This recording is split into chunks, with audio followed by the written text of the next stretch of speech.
Sahabat Lapo Cabia, ikuti cerita bersambung Manusia Harimau Merantau Lagi. Selamat mendengarkan. Loh, kok mengatakan Pak? Tentunya yang datang itu bukan harimau, melainkan orang. Pantesan dia tidak dibunuh. Orang itu tentulah orang kampung yang hanya mau mencuri, pikir Liong. Uangmu dirampas, tanya Liong.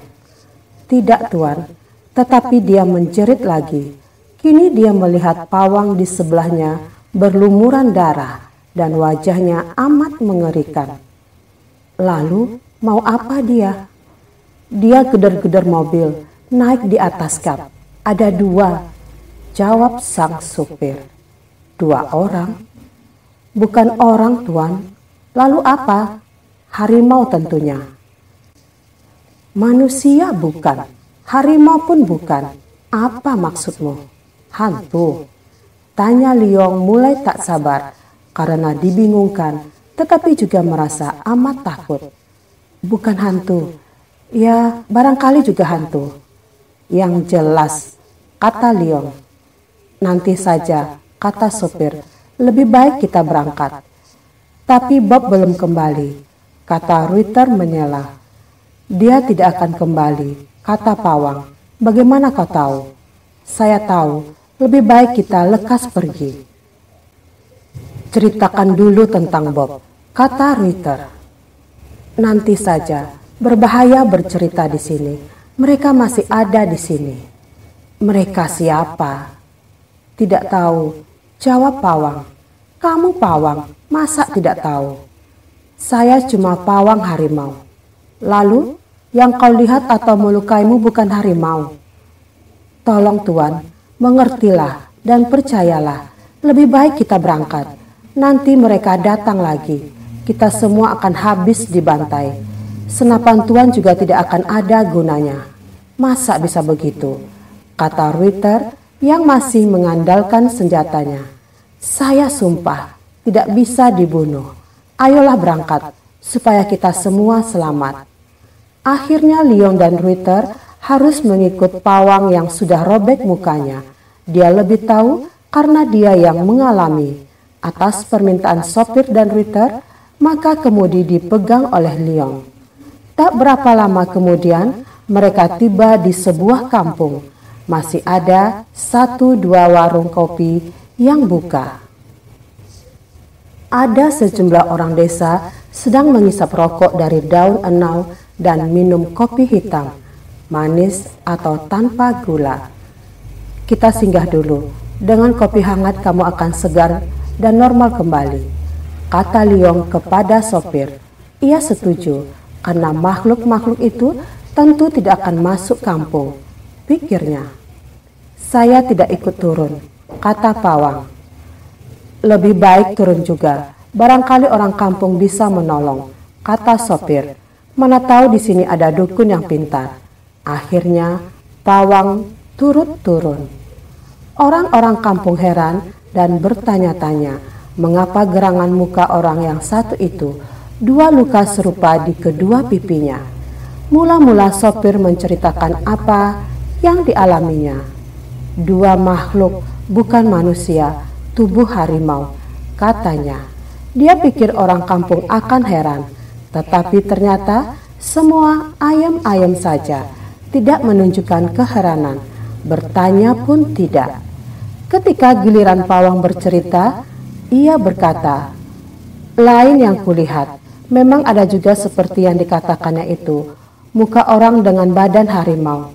Tapi ada lagi yang lain, telanjang, penuh lumpur tubuhnya. Dia menamakan dirinya Datuk Nan Kunyang. Mendengar nama itu disebut, semua orang kampung itu kelihatan takut dan membaca-baca. Kelihatan dari mulut mereka yang komat kamit. Dalam menceritakan apa yang menimpa dirinya, pawang dan rombongannya tidak menaruh perhatian atas 3 manusia yang sejak tadi sudah ada di sana membelakangi mereka, tetapi kini duduk di bangku sekitar meja pemburu dan pawang.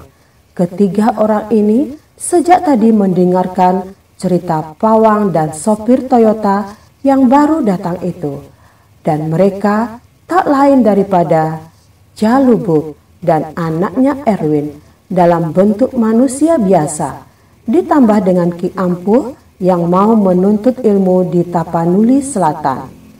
Adapun Raja Tigor dan Datuk Nan Kuniang telah lebih dulu meninggalkan mereka.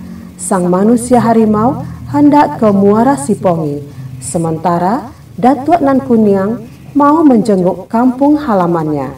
Katanya dia datang dari Jakarta khusus untuk menyambut kedatangan Raja Tigor dan rombongannya di Padang, dan kemudian melihat keluarga yang telah sekian lama ditinggalnya.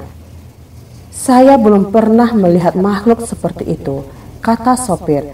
Yang satu agak buruk dan hitam, tetapi yang lainnya berkulit agak keputihan. Kelihatan amat ganteng, dengan misai melintang.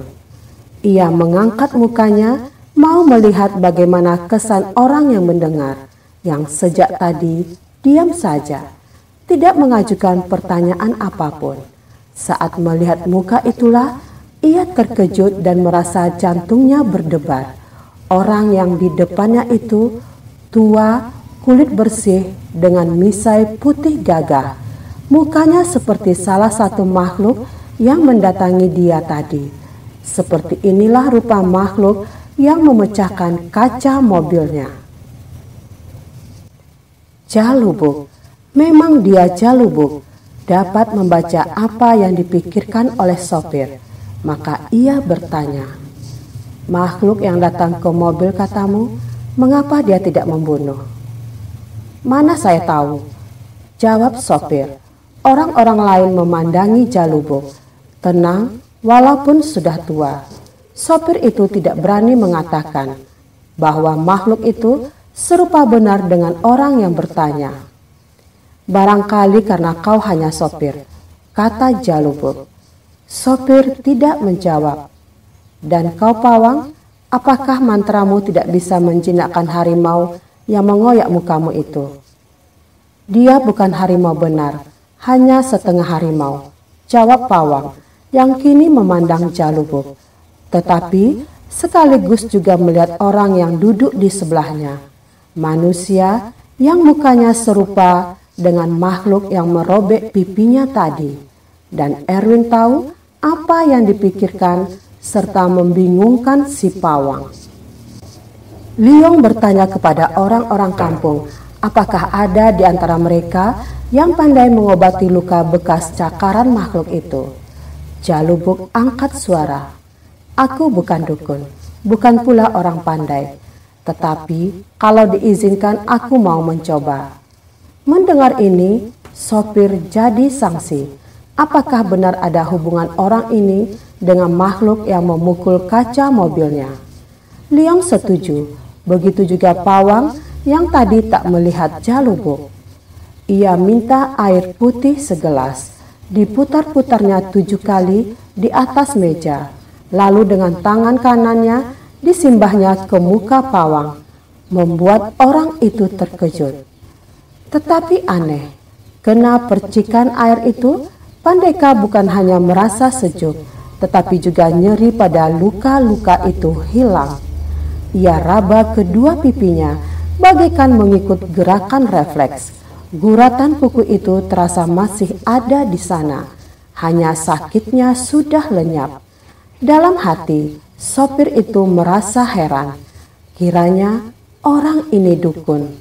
Betapa kurang ajar dia menyangka bahwa dukun yang menghilangkan rasa sakitnya itu sama seperti makhluk berbadan harimau dengan muka manusia yang tadi memecahkan kaca mobilnya. Ada sesuatu yang buruk sedang kau pikirkan, kata Jalubuk kepada pawang. Ia jadi takut. Dukun besar ini mengetahui apa yang dipikirnya.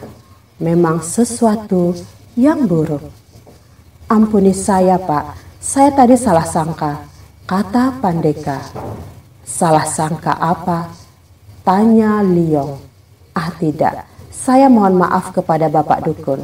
Dengan apa saya harus membayar kebaikan budi Bapak yang telah sudi mengobati saya?